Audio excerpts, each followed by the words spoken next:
Good morning. Good morning. It's always such a treat and a joy to get to stand up here and see y'all from here looking out. It's the sea of shining faces, and I consider it a great honor to be up here and celebrating with all of you. My name, for those of you who don't know, is Sara Gorham. I am a spiritual practitioner here at Light on the Mountains, and I welcome all of you here in the sanctuary, and all of you are kindred souls who are out there in the ethers on live stream. Thank you for being here, and blessings to all. So at this point, I would like to invite all of us here to take a moment, take a deep breath, maybe let it go, maybe close your eyes if that's comfortable, and just know that we are here in celebration of the presence of the divine. And we know that presence as living within each and every heart. We know it as filling this sanctuary. We know it as weaving us all together in celebration and in fellowship. And from that place of kinship and knowing and celebration, we give thanks for this brilliant morning. We give thanks for this spiritual community. We give thanks for this opportunity to celebrate together. And we give thanks for all those who make this spiritual center a live and lively place, for our wonderful musicians, for the board who keeps us on track and solvent. And we give thanks especially for Reverend John and his stewardship, not just on Sunday mornings, but throughout the week, for setting our compass and for guiding us through our ability to be together this Sunday and every Sunday. So from that place of acknowledgement, from that place of knowing the presence and knowing it as a live thing, as our peace, as our love, as our expansion and celebration, we give thanks, and together we say, and so it is. So, this morning I'm going to borrow a little something that I've been pondering. I'll share with you. I was struck this week by a line in a book I was reading, the Book of Mastery by Paul Selig, that read, "When you trust what comes, you go into agreement with a future that is trustworthy." When you trust what comes, you go into agreement with a future that is trustworthy. I've thought about this, about trust and faith and knowing, and I've also thought about those things that erode our trust, our little persistent fears and worries, the ones that sometimes arise even though we know better, those subterranean fears that follow us around like tape on the bottom of a shoe, adhesive, persistent, often so quietly but constantly present as to be nearly unnoticeable, though keeping us just shy of trust and true freedom. Sometimes these low-grade fears belong to us personally, acquired through past experience or installed through family narrative, but sometimes I think they are just free-floating fears from the sea of our collective consciousness. Regardless of origin, I think we all have at different times run worry audios based on some version of a fearful future. I certainly have and do, even though I know better. I know better because what I know is that I have always been loved and supported by Source, through my times of challenge and through my times of grace and flow. I know and feel that love and support to be ever present. It is my constant, and it is the basis of my faith and my trust in a trustworthy future. Except for the occasional wobble, to which I am apparently not yet immune. So given what I know to be true, I have to ask, what initiates these occasional wobbles? What forces make me, and I suspect make most of us, susceptible to such whisper fears? Sometimes I think it's just garden variety stuff, the things that often put us out of sorts and lower our energy. We're hungry, we're tired, we're overwhelmed by life's demands. But I often wonder if, at heart, it isn't simply a failure to believe that we could be so completely loved. So unconditionally loved regardless of past choices or actions, or regardless of the nagging voice in our head that tells us that such a thing could never be so. You know those group bonding exercises where participants are asked to fall backwards and trust the group to catch them? Can we do that with the divine? Can we do that when we can't even see that which catches us? Can we trust enough to know whether we are falling backward or stepping boldly forward into the new, that grace is there to lift us and support us on our journey? Can we trust enough to know that we can never be abandoned by that grace because we are one with it, and because its very essence is love itself? Can we do that right now? Can we close our eyes and feel ourselves held in that embrace? Can we allow ourselves to feel the winds of the infinite under our wings?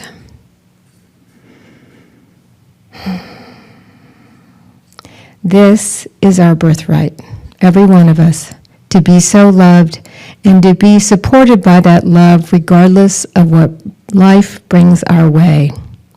It is in that love that we place our trust so that we can trust what comes, and in so doing, live in agreement to a future that is trustworthy.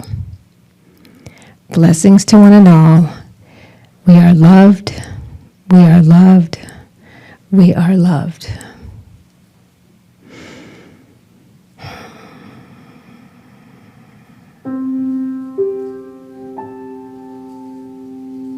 Let's just take a moment to feel that.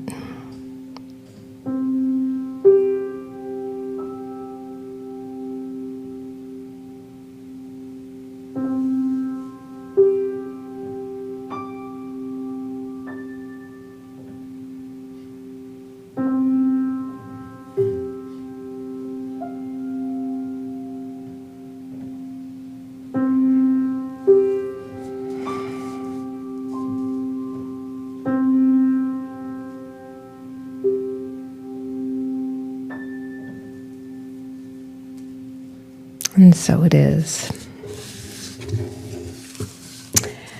And now we have an affirmation we get to read together.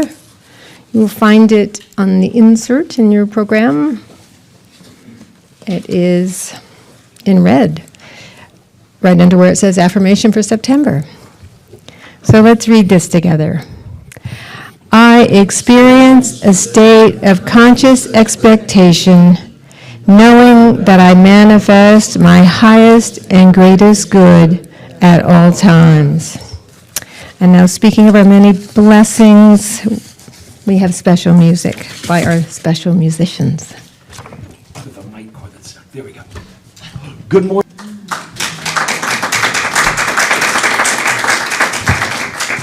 Thank you, RL. Am I here? Yes, I am here. Morning. Morning, John. Well, in many ways we had, I guess, a little bit of a breakthrough week. Monday we had a great class given by Anne and Candace. Monday I gave a great class. Tuesday, no, enough about me. What do you think about me? Tuesday, Anne and Candace gave a great class. In both classes, we have about 10 people coming. And Wednesday, we had an event here. Something's different. As I even said this morning, I don't think COVID will ever be gone, but I think energetically we've burst our way through, and yes, we have to live with it, and there's things that we're still going to have to do, and there's still protocols occasionally, but I think we've kind of energetically moved forward. At least that's what it feels like to me. And on Wednesday, it really had that feeling. We had our launch of our Vision and Stewardship program, and it is a time that we do multiple things. It's mostly about looking at our vision and our dream and to dream a bigger dream of who we are. And it looks like just a fundraising program.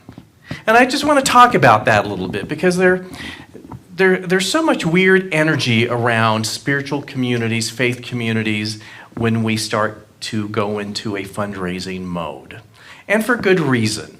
Let's just admit, there's been a lot of abuse around fundraising and spiritual communities and faith communities. There's been lots of equating that somehow if you write a check to your faith community, it's writing a check to God. God doesn't need your money. And let me just say, the energy that created the whole universe does not need your check. Let's just get that really clear. I mean, I always thought that was kind of weird. God needs money? Really? You know? It doesn't make sense. And even in new thought circles, there's been some verbiage that I am uncomfortable, even saying somehow that if you pledge or do a donation, you are giving towards your spiritual source. I am not your spiritual source. This building is not your spiritual source. But there is a reason why we do this. So there is no demand by a supreme being that we buy buildings, hire people like me, and come together on Sunday morning when we could be going to brunch instead. We do it because we choose to.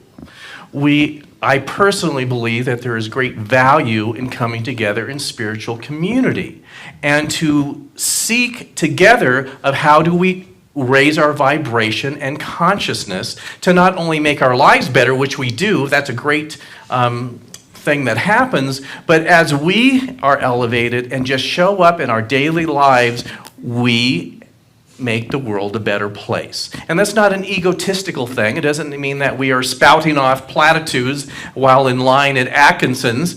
It just means that energetically we show up different and help revealing healing in the world. And we do this by choice. And as long as we feel that there is a value in doing that here in Light in the Mountains, we will financially support it. And if the day comes that we're ready to have a different form and move on, we'll stop supporting it financially and go to something else. So that's really what it is. We do this by choice. No guilt, no shame. It's just we're in a world where money is an agreement. You go to the supermarket today, and you can put whatever's in your cart, your cart that corresponds to what's in your checking account. It's just the rules that we have made, and maybe these rules will be different as we move forward, but that's just how it is. And if you look at through this valley, that we have many opportunities to consciously participate in what we call the law of circulation. Many of us are familiar with that. We think of it often, well, how do I circulate in my own life? Basically, how this works is to ask yourself, where do I go to receive? And is there an imbalance in that? And in so many ways, don't we like to say, and I've said this before in this valley, there's so many great things that are free. Free symphony, free library, free go to whatever faith community you want to, and even to a certain extent, the writers' conference. There's so many things that you can do just for free, but guess what? They're not free. I mean, have you ever thought of that as you're sitting there on the lawn and RL is hosting the symphony talk yet again? Did you ever think, isn't it great that all these musicians showed up for free? They didn't. So we have those of us that might have a certain amount of disposable income, we have to go look at, okay, what am I going to, that's quote unquote, I don't usually do air quotes, free, and how can I step up and allow that to still be offered? And the same at Light in the Mountains. We don't have a ticket person at the front door, but we just trust that as long as we see that there's a value, that we will pull together. And that's what we are doing consciously this time of year for a few weeks. But the important thing is not so much the finances. And yes, I'm not to say that we don't need financial support, or the library doesn't need financial support, or the symphony doesn't need financial support, but it starts with an idea and dream. That the reason why we do any of these things and support any of these things in our valley is because of the vision and dream they represent. And for me, even though we plan the financial aspect of this program, for me there is a huge lead up of what is our dream this year? And not that it changes drastically, but how does it physically show up this year that might be different than before? How does it show up now in looking at the last few years and the interesting life that we have all led? What does our dream look like now?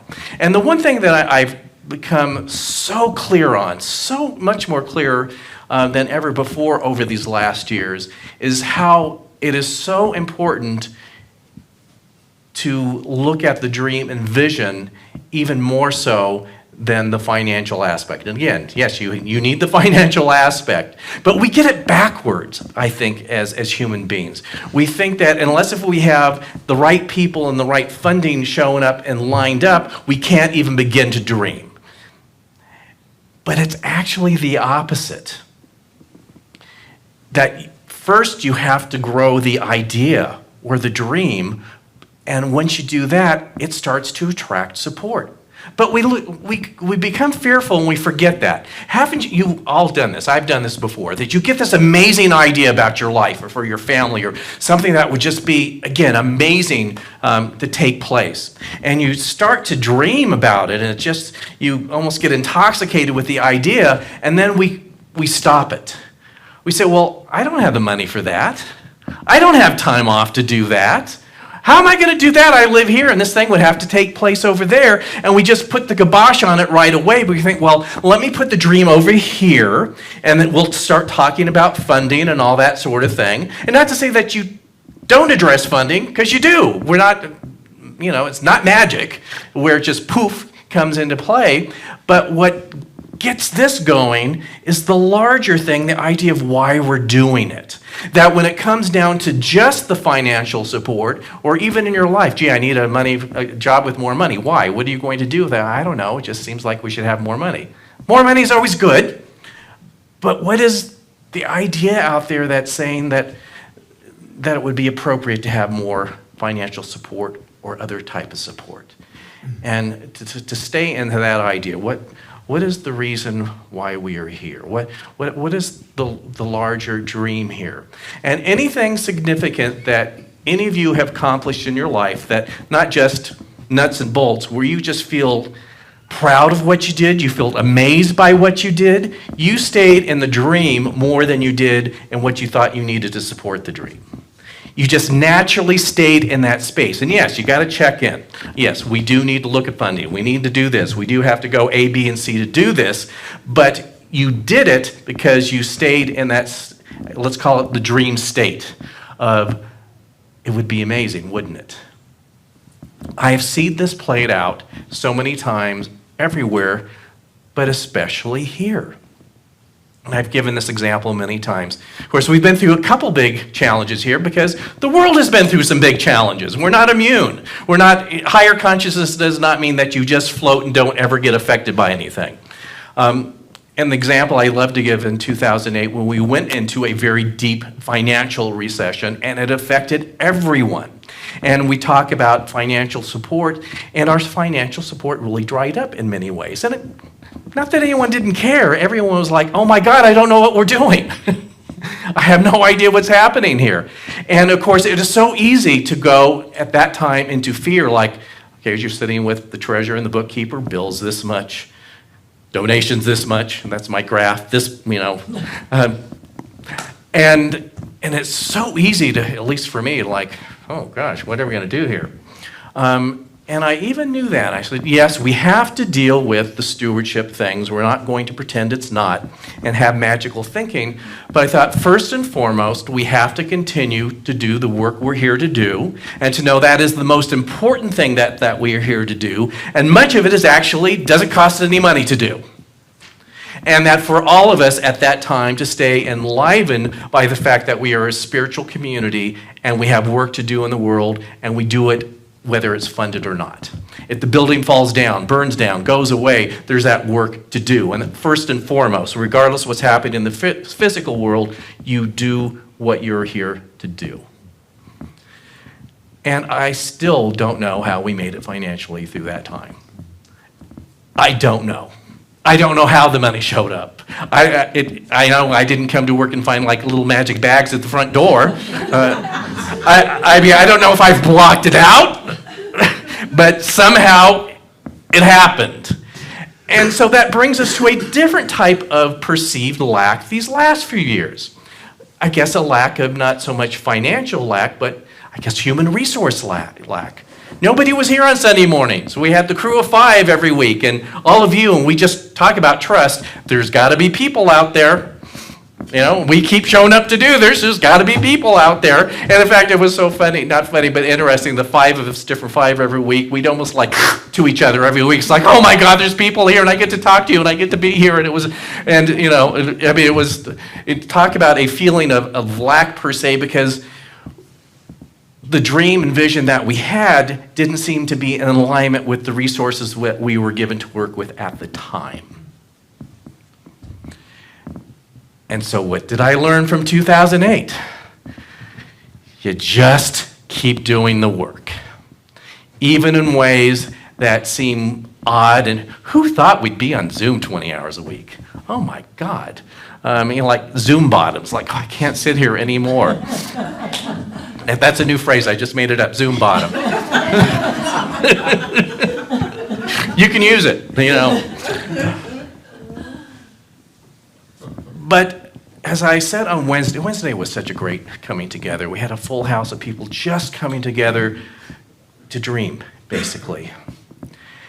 And as I told everyone that was here that night, is how just amazed I was how everyone was in service to each other during that period when it looked like nobody was in this room except the 5 of us on Sundays. How, and not just through Zoom, how people spontaneously were in service to each other in a million ways that, and I can't take credit. It wasn't like I was getting on the phone and saying, you do this, you do that, you do the other. It was just spontaneous. There was this idea and dream of a spiritual community, and we still did it. And so as we come to this post time, I want to say post time, knock on everything, and that way we are really solid.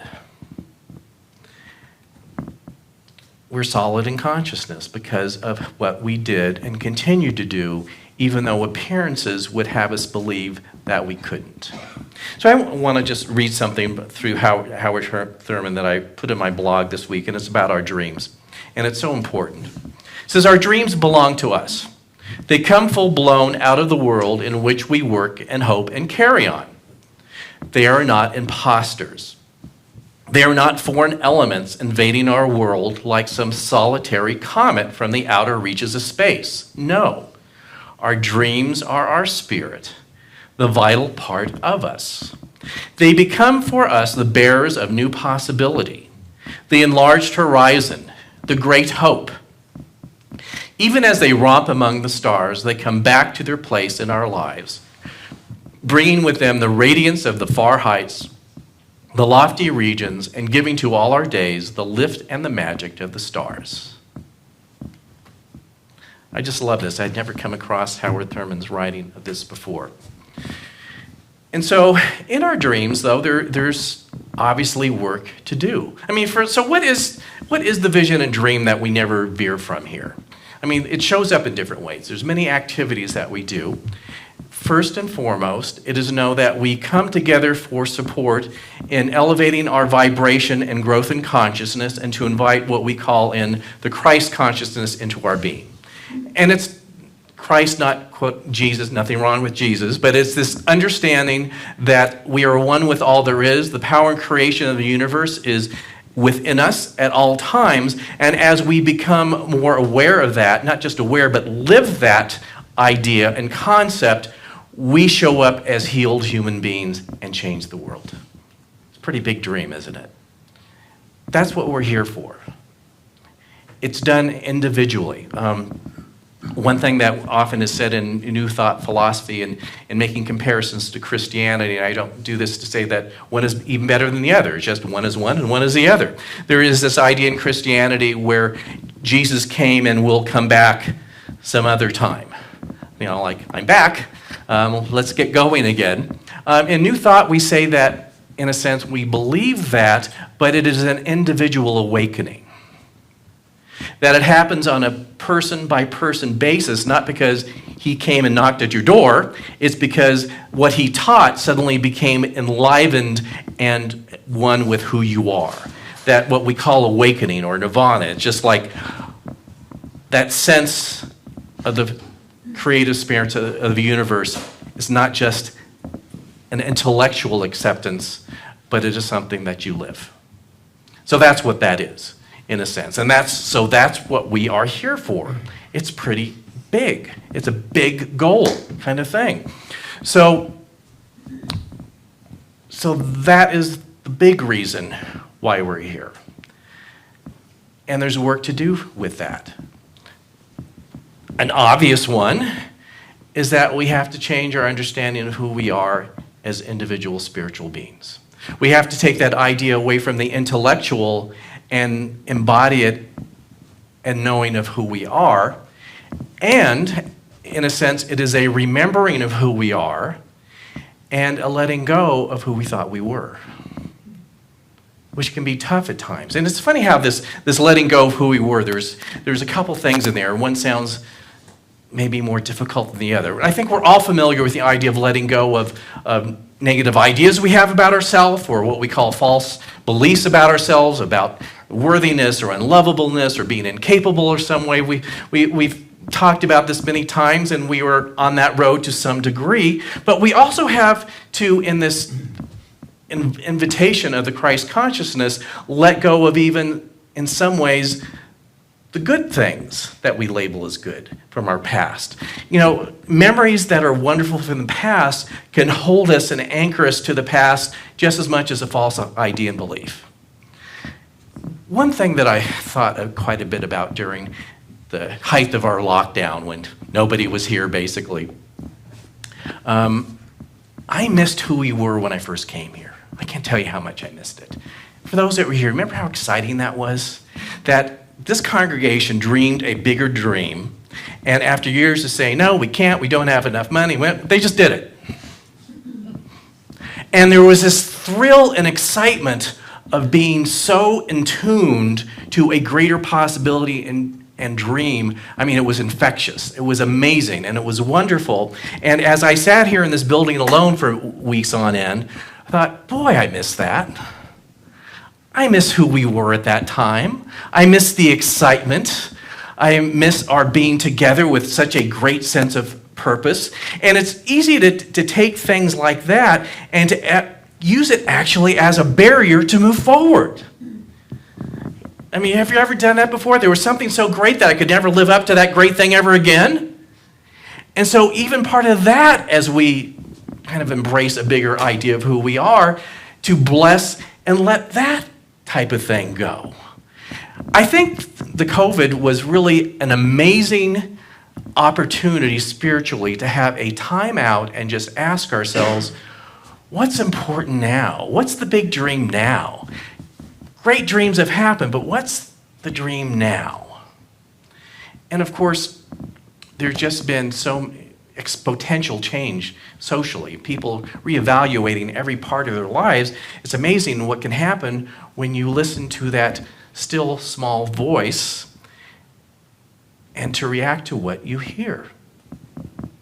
In fact, I was reminded of a verse from the Bible in James. I love this. Be quick to listen, slow to speak. We should say that every day to ourselves. Quick to listen, slow to speak. So basically, when we're looking at a spiritual practice, listen, and we had that opportunity for quite a long time with the world slowing down, and be less quick to take action out of that, to kind of check ourselves. What's really important here? And so here we are. So there's little pamphlets in the back of the seats that go over some of the main points of our larger idea for this time. And I invite you to look those over. But I think the big thing that is calling us right now, as I talked about Wednesday, is this finally opening our consciousness to a larger idea of who we are in the way of supporting youth and families. That so often it's so easy that we have had youth programs over the years. Of course, that kind of was one of the things that just stopped when we went into COVID. And there's been this, I think, almost idea that this was something that happened in the other room. Because, well, if I don't have kids or grandkids, it can't have anything to do with me, kind of thing. But I think in our current dream that we are dreaming now, to realize how vital it is to open up to that part of our greater community. That it's not something that those younger people do. It is a vibrancy that I believe is a significant portion of our moving forward. I actually kind of like hearing kids misbehave during my talk. They actually have a way of doing it when I'm at my most pompous. It's like, okay, John. And we proved this last Easter. Do you know what a pop-up store is? A pop-up store is like, I've even seen them even in our town in Ketchum. You've got a vacant storefront and someone might rent it for 5 days, and it's just a store for 5 days. It's a pop-up store. Get it while you can. We had a pop-up youth program on Easter. Do you remember who was here on Easter? First of all, we were, standing room only kind of thing. We advertised that we were doing an Easter egg hunt. The chocolate might have had a little bit of something of luring kids in here. And the Lydecker family decided they were going to be the youth facilitators for the day, and we had 10 kids that day. We had a full house here, and there was this idea that this is a preview or a pop-up store of what we are inviting into our center. There's still work to be done with that. In fact, I thought we were further ahead than we were, and we've had some things that seemingly have kind of fallen apart for us to reconsider. So I just want to end today, since it is about dreaming this idea, and this is a significant part, I feel, of us moving forward, that for all of us now in our daily lives to start to dream that dream. And since we had a couple things fall apart, or at least we thought we had someone who would be great for the position and they decided not to, I have found with me, it's really that didn't work out, so I better run over here and do that. And I better run over here and try to make it over and do that, and it becomes a bigger mess. What I have found that when you're feeling that frantic thing, it didn't work out, so I have to make it work, that's the time to go back into the dream and the vision. And so that is where I am at the moment and where I'm inviting you in. To start in your daily lives, if you were here on Easter, to remember what it was like. To know that pop-up store is how it's going to be every week. How that whether you have children or not in your families, or if they're grown up, that this is a vital energy that we are embracing, that we are inviting in, and that you are seeing it within your consciousness as existing right now. And I almost don't feel that I can even take a step forward to even invite someone into these positions that we have and have funded in our budget until there is a greater consensus energetically to say this is what we're doing. And that's what I feel we need to do now. We need to, in consciousness, be on the same page and say, this is what we're doing. It's a vital aspect of how we move forward. And that's how dreams start to come. It's not just one or two people. It is an infectious thing that we invite and embrace as a community. That's how 20 years ago we got this building. That's how 20 years ago you hired your first full-time minister, me. It was everyone dreaming the dream that it was going to happen. And it did. So during this quote-unquote pledge program, yes, we're asking you to write pledges and financially support and all that sort of thing, I'm asking you to give energy to the dream. And yes, you will fund it. I know that. But in this 5 weeks, let's really just be in the dream of it all.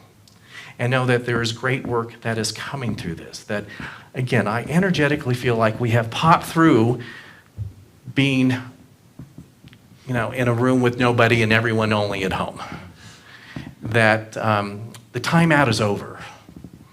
and it's time to seriously dream. And I just want to close with another great thing. So in dreaming, there's also work to be done. And this is from Todd Michael from the 12 Conditions of a Miracle. He says, when a cherished dream manifests, the work is far from over. As a dream begins to appear, the real work is just beginning. Great care and vigilance must be exercised at this critical point to sustain the manifestation. This is done by letting the dream fill you completely. Gratitude plays a crucial role in this phase. You must open your eyes wide and pay constant attention to the wonder of your new circumstance. Let your miracle fill you with wonder, appreciation, and enthusiasm. That's where we need to be. So let's just take this within and take this for prayer to just be present and allow each of ourselves to be dreamers of this dream.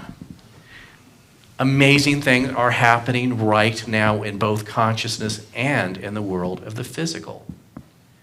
This work is fully supported in our consciousness and financial.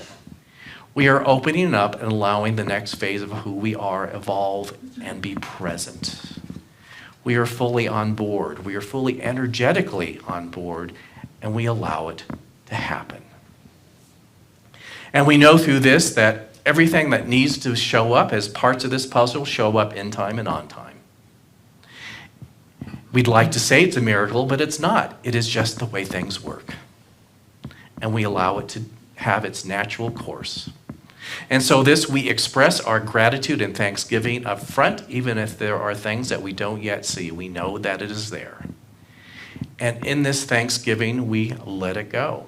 We release it. We release our attachment to how things need to be and how things used to be. We just let it be. And so it is.